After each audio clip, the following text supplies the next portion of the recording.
안녕하세요. 오늘은 여러분께 정말 진솔한 이야기를 들려드리려고 합니다. 혹시 거울을 보면서 이런 생각해 보신 적 있나요? 저 사람이 정말 나야? 저는 몇 년 전까지만 해도 제 이름을 누군가가 불러주는 걸 들어본 기억이 없었어요. 항상 시훈 엄마, 여보, 며느리, 사모님, 전 그냥 누군가의 부속품이었거든요. 심지어 동네 마트에서도 시훈이 엄마로만 불렸죠. 제 본명은 언제부터인가 서류에만 존재하는 이름이 되어버렸어요. 그런데 어느 날 충격적인 깨달음을 알게 됐어요.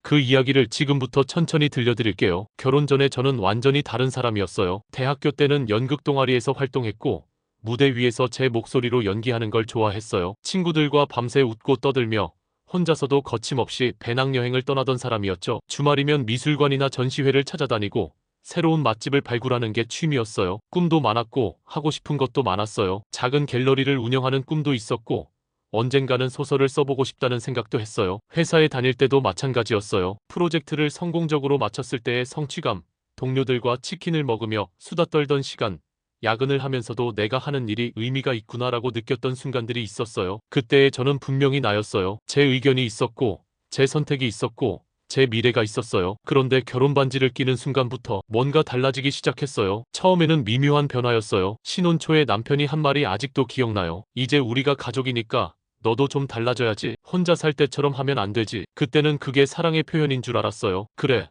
이제 우리가 가족이니까 서로 맞춰가야지. 하지만 지금 생각해보니 그건 저를 지우라는 신호였던 것 같아요. 시작은 작은 것들이었어요. 늦게 들어온다고 하면 부인이 이 시간에 뭘 하고 다녀? 라는 말. 친구들과 약속을 잡으면 이제 가정이 먼저 아니야? 라는 말들. 처음에는 걱정해서 그러는구나라고 생각했어요. 하지만 점점 그런 말들이 쌓여가면서 어느새 제가 먼저 포기하게 되었어요. 친구들아, 미안해. 나 오늘 못 갈 것 같아. 그 말이 입에서 나올 때마다 뭔가 제 안에서 조금씩 죽어가는 느낌이었어요. 임신 3개월째에 일어난 일이 첫 번째 큰 전환점이었어요. 대학 동기였던 친구가 해외여행을 제안했을 때의 일이에요. 프랑스 파리 여행이었거든요. 예전에 함께 가자고 약속했던 곳이었어요. 나도 같이 가고 싶다 라고 조심스럽게 말했더니 남편이 이렇게 말했어요. 임신부가 무슨 여행이야? 이제 엄마가 될 사람이 그런 생각을 하면 어떡해? 아이한테 무슨 일이라도 생기면 어쩌려고? 그 순간 느꼈어요. 내 의견은 더 이상 중요하지 않구나. 내가 원하는 것보다는 내가 해야 할 일이 더 중요하구나. 친구에게 전화를 걸어서 미안해. 나는 못 갈 것 같아 라고 말할 때 그 친구의 아쉬워하는 목소리가 지금도 귓가에 맴돌아요. 알겠어. 그런데 너 괜찮아? 목소리가 좀 이상한데? 또 괜찮다고 말했지만 사실 전혀 괜찮지 않았어요. 아이를 낳고 나서야 진짜 지옥이 시작됐어요. 엄마라는 이름이 얼마나 무거운 족쇄인지 그때 알았거든요. 출산 후 첫 달, 하루 평균 2~3시간밖에 못 잤어요. 새벽 1시, 3시, 5시, 아기 울음소리에 벌떡 일어나는 건 항상 저였어요. 남편은 코를 골며 잠들어 있죠. 옆에서 흔들어 깨워도 뭐야? 하면서 다시 잠들어 버려요. 여보, 좀 도와줘. 나도 너무 피곤해라고 하면 나 내일 중요한 회의 있어. 너가 해. 원래 엄마가 하는 거 아니야? 그럴 때마다 가슴이 답답했어요. 나도 사람인데, 나도 피곤한데. 하지만 그런 말은 목구멍에서 삼켜버렸어요. 특히 힘들었던 건 몸이 아플 때였어요. 출산 후 3개월 되던 날, 심한 몸살에 걸렸어요. 열이 38도까지 올라서 온몸이 부들부들 떨렸는데도 아이는 계속 울고, 밥은 해야 하고, 빨래는 쌓여가고, 남편한테 나 오늘 너무 아파서 좀 도와줄 수 있어? 라고 했더니 아픈 건 알겠는데, 그래도 아이는 봐야 하지 않아? 내가 회사 일로 바쁜 거 알잖아. 그날 밤, 아이를 재우고 나서 화장실에서 혼자 울었어요. 거울을 보니 누군지 모르겠는 사람이 서 있었어요. 눈은 퀭하고 머리는 며칠째 제대로 감지 못해서 기름져 있고 옷은 아이 침과 우유로 얼룩져 있고 이 사람이 나야? 예전에 그렇게 자신감 넘치던 내가 이렇게 됐나? 더 충격적인 사건이 있었어요. 어느 날 아이가 열이 40도까지 올랐어요. 밤 10시였는데 아이가 경련을 일으킬 것 같아서 급하게 응급실로 뛰어갔어요. 택시 안에서 떨리는 손으로 남편에게 전화했죠. 여보, 시훈이가 열이 너무 높아서 응급실에 왔어. 빨리 와줘. 그런데 돌아온 대답이 뭔지 아세요? 그래, 나 지금 회식 중인데 중요한 클라이언트랑 있어서 빠질 수가 없어. 알아서 잘 처리해. 큰일 아니면 내일 얘기하자. 전화를 끊고 나서 눈앞이 캄캄했어요. 응급실에서 4시간을 기다리는 동안 아이를 품에 안고 혼자 앉아 있으면서 이런 생각이 들었어요. 나는 정말 혼자구나. 내가 죽어도 이 사람은 회식이 더 중요하겠구나. 그 순간 깨달았어요. 내가 혼자서 모든 걸 감당하고 있다는 걸. 아이가 아플 때도 내가 아플 때도 언제나 혼자였어요. 그런데 누구도 그걸 알아주지 않았어요. 당연한 일이라고 생각했거든요. 매일 반복되는 일상이 너무 무거웠어요. 오전 5시 30분에 일어나서 아이 이유식 준비하고 6시에 가족 아침 준비하고 7시에 남편 출근 준비 도와주고 8시에 아이 어린이집 보내고 9시가 되어서야 드디어 혼자가 되는데 그때부터는 또 집안일이 기다리고 있었죠. 빨래, 청소, 장보기, 저녁 준비, 그리고 저녁이 되면 엄마, 숙제 도와줘. 여보, 내 와이셔츠 어디 있어? 엄마, 나 배고파. 엄마, 내일 소풍 도시락 준비해줘. 정말 하루 종일 누군가의 요청에 응답하는 삶이었어요. 내가 원하는 걸 할 시간은 단 1분도 없었어요. 특히 힘들었던 건 주말이었어요. 남편은 평일에 회사에서 스트레스 받으니까 주말에는 좀 쉬어야지라고 하면서 골프를 치러 가거나 친구들과 술을 마시러 나갔어요. 저는 주말에도 똑같이 아이 돌보고 집안일하고 시댁 안부 확인하고 주말이 더 바빴어요. 어느 날 친구가 전화를 걸어왔어요. 대학 때 친한 친구였는데 오랜만에 만나자고 하더라고요. 너 요즘 어떻게 지내? 한번 만나서 수다 떨자. 너무 만나고 싶었어요. 하지만 미안해. 나는 아이 때문에 나가기가 어려워라고 했죠. 친구가 이렇게 말했어요. 그래도 2~3시간 정도는 시간 낼 수 있지 않아? 남편이 좀 봐주면 되잖아. 그런데 남편한테 말하기가 어색했어요. 내가 친구 만나러 나간다고 하면 뭐라고 할까?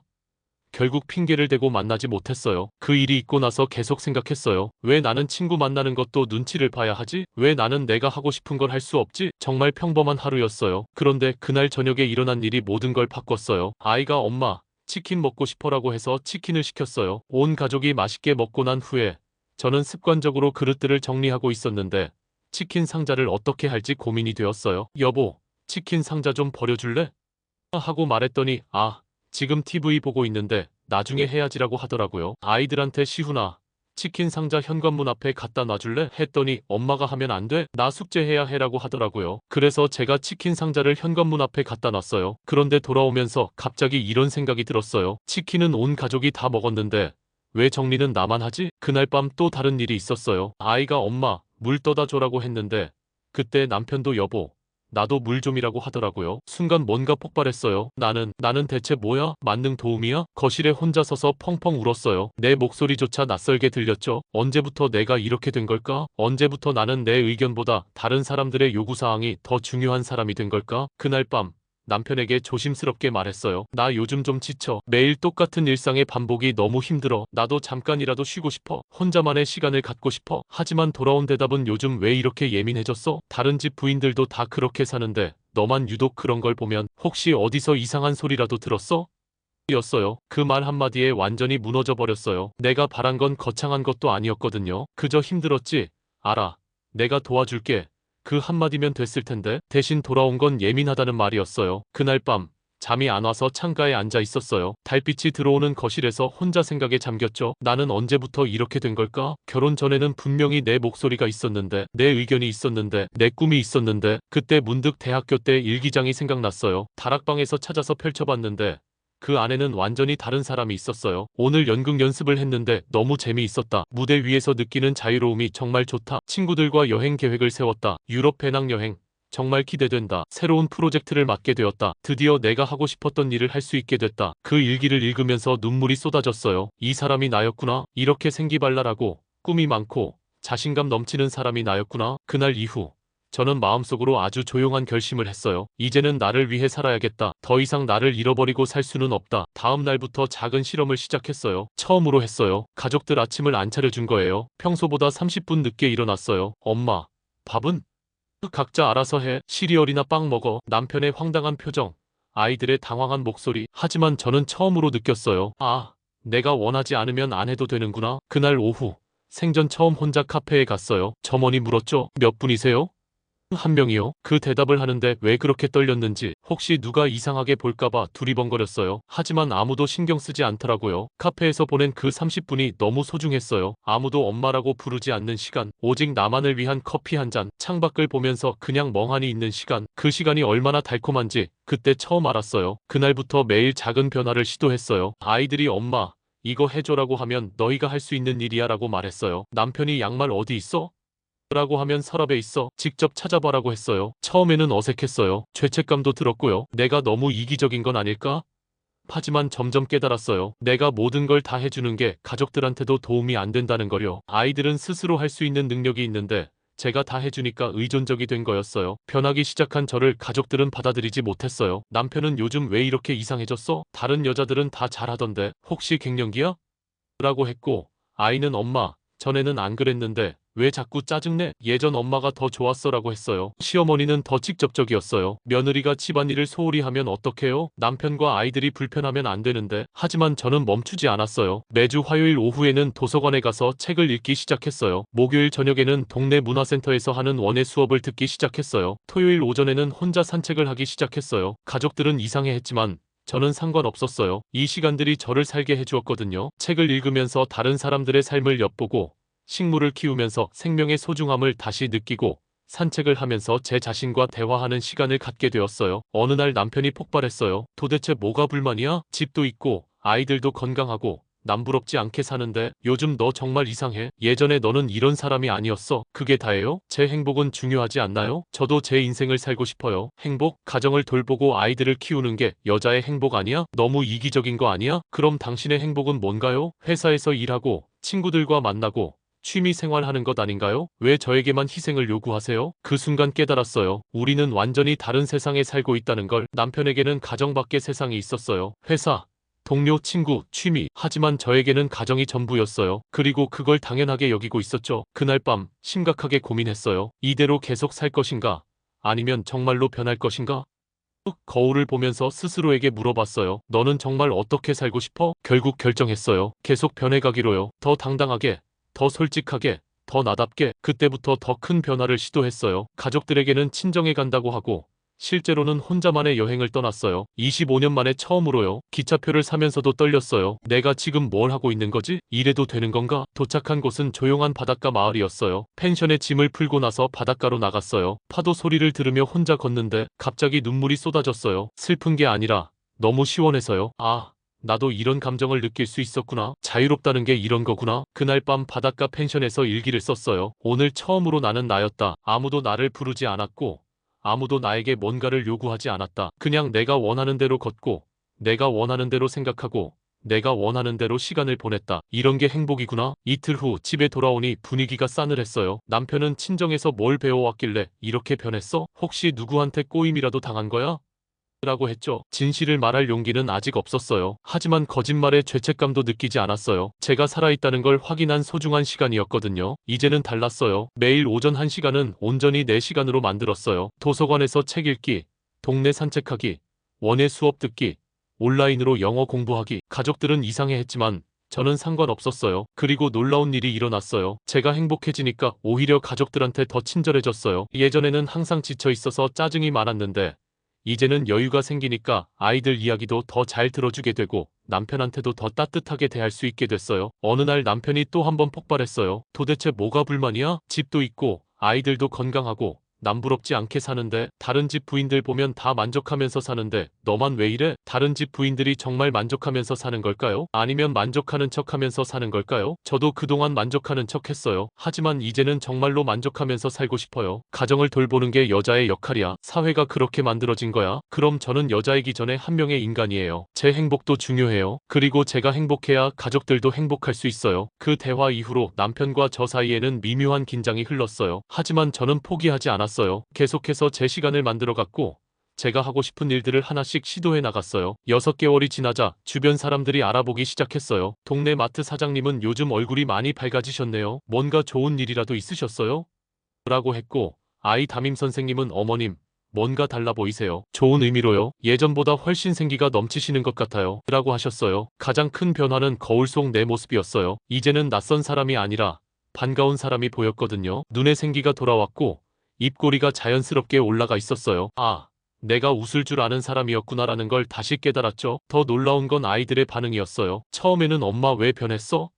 라고 불만을 표했던 아이들이 조금씩 달라지기 시작했어요. 큰아이는 어느 날 엄마, 요즘 더 예뻐진 것 같아. 그리고 전보다 더 많이 웃는 것 같아 라고 했고 둘째는 엄마가 웃으니까 나도 기분이 좋아. 집 분위기도 더 좋아진 것 같아 라고 했어요. 정말 신기했어요. 제가 희생하면서 살 때는 아이들도 항상 눈치를 보고 살았는데 제가 당당해지니까 아이들도 더 자유로워진 거예요. 그리고 스스로 할 수 있는 일들을 하나씩 해내기 시작했어요. 남편도 조금씩 달라졌어요. 여전히 이해하지는 못하지만 적어도 방해하지는 않더라고요. 그리고 가끔씩 요즘 내가 행복해 보여서 나도 좀 기분이 좋다라는 말을 하기도 했어요. 완전히 바뀐 건 아니지만 최소한 제가 변하는 걸 인정하기 시작한 거죠. 가장 중요한 걸 깨달았어요. 내가 행복해야 가족도 행복하다는 걸요. 예전에 저는 항상 지쳐 있었고 짜증이 많았고 불만이 많았죠. 겉으로는 참으면서 살았지만 그 부정적인 에너지가 온 가족에게 영향을 미쳤던 거예요. 하지만 지금의 저는 더 많이 웃고 더 여유롭고 더 진심으로 사랑할 줄 알아요. 가족들도 그걸 느끼고 있었어요. 한 가지 더 놀라운 일이 있었어요. 제가 당당해지니까 오히려 남편이 저를 더 존중하게 된 거예요. 예전에는 제가 무엇을 말해도 응, 알았어라고 대충 넘어갔는데 이제는 제 의견을 진지하게 들어요. 아마도 제가 더 이상 그냥 넘어가지 않는다는 걸 알았기 때문인 것 같아요. 50살이 되어서야 새로운 꿈이 생겼어요. 작은 카페를 열고 싶다는 꿈이요. 원의 수업을 들으면서 식물들과 시간을 보내는 게 너무 행복했거든요. 그래서 식물이 가득한 작은 카페를 운영해보고 싶다는 생각이 들었어요. 처음에 가족들에게 말했을 때 반응은 예상했던 대로였어요. 엄마가 무슨 사업을 해? 나이도 나이인데 지금까지 한 번도 장사해본 적 없으면서 실패하면 어떡하려고. 하지만 이제는 상관없어요. 나이는 숫자일 뿐이고 꿈에는 유효기간이 없으니까요. 실패할 수도 있어요. 하지만 시도해보지도 않고 포기하는 건 더 큰 실패라고 생각해요. 지금은 작은 카페 창업을 위해 차근차근 준비하고 있어요. 바리스타 자격증도 따고 사업 계획서도 써보고 작은 적금도 하나씩 모으고 있어요. 가족들은 처음에는 말렸지만 제가 진지하게 준비하는 모습을 보더니 조금씩 응원해주기 시작했어요. 특히 큰아이가 엄마가 꿈을 향해 노력하는 모습이 멋있어. 나도 엄마처럼 용기 있는 사람이 되고 싶어라고 말했을 때는 정말 눈물이 났어요. 제가 변화하는 모습이 아이에게 좋은 영향을 미치고 있다는 걸 알았거든요. 그리고 몇 달 전에는 정말 용기를 내서 대학교 동창 모임에 참석했어요. 10년 만에 처음이었어요. 친구들을 만나서 제 이야기를 들려줬더니 비슷한 경험을 한 친구들이 정말 많더라고요. 한 친구는 나도 똑같았어. 언제부터 내가 사라진 건지 모르겠더라라고 했고, 다른 친구는 결혼하고 나서 내 이름을 불러주는 사람이 없다는 걸 깨달았을 때 정말 충격이었어 라고 했어요. 그날 우리는 서로의 이야기를 나누면서 많이 울고 많이 웃었어요. 그리고 한 달에 한 번씩 만나기로 약속했어요. 서로의 변화를 응원하고 서로의 꿈을 지지해주기 위해서요. 지금 돌이켜보면 제가 가장 후회하는 건 너무 늦게 깨달았다는 거예요. 왜 진작 이걸 못 깨달았을까요? 왜 그렇게 오랫동안 나를 잃어버리고 살았을까요? 하지만 이제는 알아요. 늦었다고 생각할 때가 가장 빠른 때라는 걸요. 50살에 시작한 새로운 인생이지만 앞으로 50년을 더 살 수 있잖아요. 그 50년을 진짜 나로 살고 싶어요. 요즘에는 아침에 일어나면 거울을 보면서 제 이름을 불러봐요. 오늘도 힘내자. 오늘도 내가 원하는 하루를 만들어가자. 처음에는 어색했는데 이제는 자연스러워졌어요. 그리고 매일 밤 잠들기 전에 스스로에게 물어봐요. 오늘 나는 나다웠나? 오늘 나는 내가 원하는 일을 했나? 예전에는 오늘 가족들을 잘 챙겼나? 뭔가 빠뜨린 건 없나? 만 생각했는데 이제는 나를 먼저 생각해요. 물론 아직도 힘들 때가 있어요. 오랫동안 습관이 된 걸 바꾸는 건 쉽지 않거든요. 가끔은 내가 너무 이기적인 건 아닐까? 가족들한테 미안한 건 아닐까? 라는 생각이 들기도 해요. 하지만 그럴 때마다 스스로에게 말해요. 나도 소중한 사람이야. 나도 행복할 권리가 있어. 나를 사랑하는 게 이기적인 게 아니라 당연한 거야. 지금 이 영상을 보고 있는 여러분, 혹시 저와 같은 고민을 하고 있나요? 나는 언제부터 나를 잃어버렸을까? 내가 정말 원하는 삶이 뭘까? 이렇게 계속 살아도 되는 걸까? 괜찮아요. 그런 생각이 드는 것 자체가 변화의 시작이에요. 늦지 않았어요. 정말로요. 지금부터라도 시작하면 돼요. 하루 30분부터 시작해보세요. 온전히 내 시간을 만들어 보세요. 커피 한 잔 마시면서 창밖을 바라보는 것도 좋고, 좋아하는 음악을 들으면서 산책하는 것도 좋아요. 내가 좋아했던 것을 하나씩 다시 시작해보세요. 아니요라고 말하는 연습을 해보세요. 모든 요청에 자동으로 네라고 대답하지 말고 한번 생각해보세요. 이게 정말 내가 해야 할 일인가? 내가 지금 하고 싶은 일인가? 그리고 거울을 보며 내 이름을 불러보세요.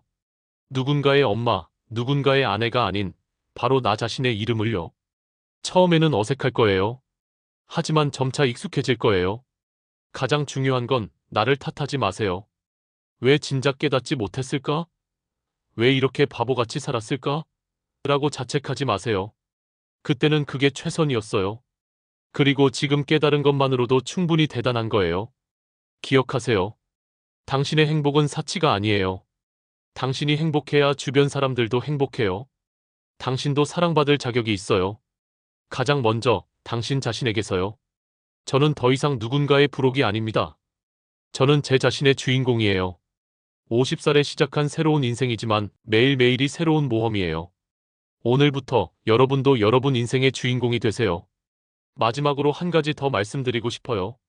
변화는 혼자서 하기 어려워요. 저도 친구들의 도움이 있었기 때문에 가능했어요. 혹시 주변에 비슷한 고민을 하는 사람이 있다면 서로 이야기를 나눠보세요. 서로를 응원해주세요. 함께라면 더 큰 용기를 낼 수 있을 거예요.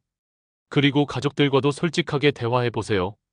처음에는 이해하지 못할 수도 있어요. 하지만 시간이 지나면 변화한 당신의 모습을 보고 받아들이게 될 거예요. 무엇보다 당신이 행복한 모습을 보면 가족들도 더 행복해질 거예요. 지금도 저는 매일 배우고 있어요. 어떻게 하면 나를 잃지 않으면서도 가족을 사랑할 수 있는지, 어떻게 하면 내 꿈을 이루면서도 주변 사람들과 조화롭게 살 수 있는지. 완벽한 답은 없는 것 같아요. 하지만 그 과정 자체가 의미 있는 것 같아요. 댓글로 여러분만의 나찾기 이야기를 들려주세요. 가장 큰 변화의 순간, 지금 도전하고 있는 새로운 일들, 그리고 혹시 힘든 점이 있다면 그것도 솔직하게 나눠주세요. 여러분의 이야기가 누군가에게는 큰 용기가 될 거예요. 저도 여러분의 이야기를 통해 배우고 싶어요. 구독과 좋아요는 더 많은 분들에게 이 메시지를 전하는 힘이 됩니다. 혹시 주변에 이런 고민을 하고 있는 분이 있다면 이 영상을 공유해주세요. 작은 용기가 누군가의 인생을 바꿀 수도 있거든요. 시청해주셔서 감사합니다. 여러분 모두가 자신만의 속도로, 자신만의 방식으로 진정한 나를 찾아가시기를 응원합니다. 그리고 기억하세요. 당신은 충분히 소중하고 충분히 사랑받을 자격이 있는 사람이라는 것을요.